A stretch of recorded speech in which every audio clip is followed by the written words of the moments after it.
Bu tür olayların, bu tür hadiselerin aslında toplumdaki tüm insanların bir katkısı var diye düşünüyorum. Çünkü sistem bir hırsızı senden önce bıraktırıyor. Dosyayı kapatan memur bir hafta onun kapatmasıyla uğraşırken hırsız yine elini kolunu sallayarak ondan önce dışarıya çıkıyor. Bir saat içerisinde.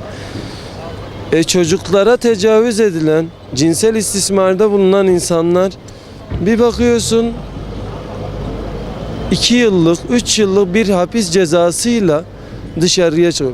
Hepimizin çocuğu var. Bunların büyük caydırıcı cezalarla uzaklaştırılması gerekiyor.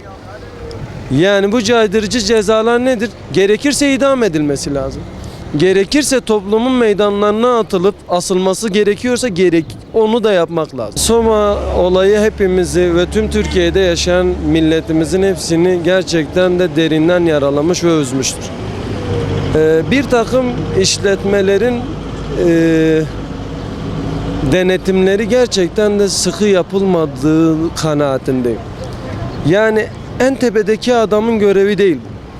Bu senin benim gibi vatandaşın elinde olan şeyler. Bir müfettiş tayin edersin, bir yeri denetlemeye gider, bazı şeylere göz yumar.